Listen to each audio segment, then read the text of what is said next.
In the camera world, technology gets old fast. But every now and then, you get these legends, like the Canon R5 and the R6. I mean, it's 2025, and believe it or not, people are still scrambling to get their hands on these on the used market. And let me tell you, there's a very good reason for that. But that's where things get tricky, right? You've got two professional-grade cameras, but they're built with completely different philosophies. They almost have different personalities, so it creates this one tough choice. And that's exactly what we're going to tackle in this explainer. We're going to break down what makes these two cameras tick, look at all the key differences, and help you figure out which one is truly the right investment for your creative work. Okay, first up to the plate, we have the Resolution King, the Canon R5. Seriously, if you're someone who lives and breathes for detail and you just refuse to compromise on image quality, this is your camera. And what exactly makes it the king? Well, it all comes down to this one monster number, 45 megapixels. This is the single biggest difference between the R5 and the R6, and it is an absolute game changer if you're obsessed with detail. So, what does 45 megapixels actually get you in the real world? Well, for photographers, it means you can create these stunningly detailed images that are perfect for commercial work or just massive prints. And it gives you the freedom to crop and keep on cropping into an image without losing quality. For videographers, it means you can punch into your 8K footage and essentially reframe your shots, kind of like having multiple camera angles from a single take. Now the trade-off? The file sizes are huge, so you're definitely going to need a beefy computer and lots of storage. But the R5 is way more than just a megapixel monster. It's a true video powerhouse, shooting incredible 8K raw video.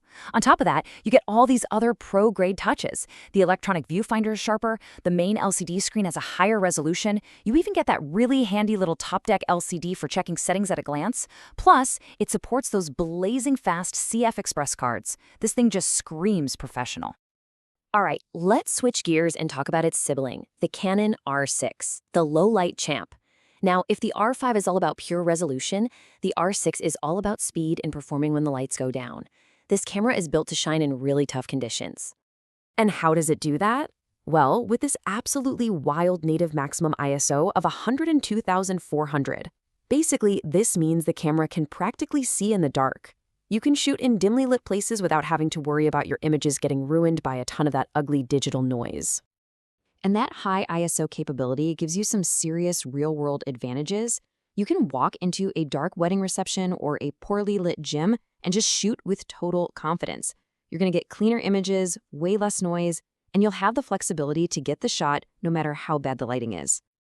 The R6 is also the smart and speedy choice in a few other ways. First off, it's way more affordable. It's also a little bit lighter, which, believe me, your back will thank you for after a long day of shooting. And it even manages to squeeze a little more life out of its battery. It's a really practical machine. So what we really have here are two different philosophies. On one hand, you have the Canon R5, the powerhouse that's all about maximum detail and 8K video. It's for creators who need the absolute best image quality, period. On the other hand, you have the Canon R6, the speed demon that thrives in low light. This is for creators who value performance, speed, and versatility above all else. But before we get too carried away with the differences, it is absolutely crucial to understand that these cameras share the same professional DNA. There are a lot of areas where they're both just brilliant. So no matter which one you pick, you're getting some serious goodies. We're talking up to 8 stops of in-body image stabilization, which is just incredible for handheld shots. You get the same blazing fast and super accurate autofocus system with amazing subject tracking. A 20 frames per second silent shutter? Yep. Tough weather-sealed bodies? You bet. They both have that awesome flip-out touchscreen and all the ports you need from mics and headphones. The core experience is solid on both. Okay, so now that we've covered the specs and the similarities, let's get down to the most important part. Who are you actually shooting for? Because the right camera for you really depends on the type of work you do. If you're a portrait professional, the choice is pretty clear. Go with the R5. That 45 megapixel resolution is an absolute dream for capturing detailed skin tones, and it gives you so much flexibility for cropping and reframing without losing an ounce of quality. Now, if you're a sports or a wildlife photographer, somebody who's often shooting in really tough light, the R6 is the obvious choice. Its excellent low light performance is clutch, and honestly, its smaller file sizes will make your workflow so much faster when you're sorting through hundreds or even thousands of photos. For all you landscape photographers out there, the R5 is the ultimate tool. Its superior dynamic range is a huge plus, and it has this insane pixel shift mode that creates a massive 400 megapixel file. I mean, come on.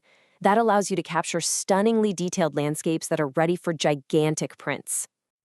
And for the serious videographers, this one isn't even a contest. You've got to go R5. Its ability to shoot in 8K RAW gives you unparalleled flexibility in post-production. Now look, the R6 is a very capable 4K video camera, don't get me wrong, but the R5 is just playing in a completely different league when it comes to professional video. But what if you're an all-rounder? You do a bit of everything, portraits, events, video, and your budget isn't unlimited. Well, in that case, the R6 is absolutely the smarter choice. It gives you incredible pro-level performance across the board without that premium R5 price tag. So what's the final verdict? Let's break it down one last time and figure out which of these amazing cameras is the right choice for you. If we just look at the raw numbers, on paper, the R5 comes out on top. It's the more powerful, more feature-rich camera, and that's reflected in its higher score. But as we all know, specs aren't everything.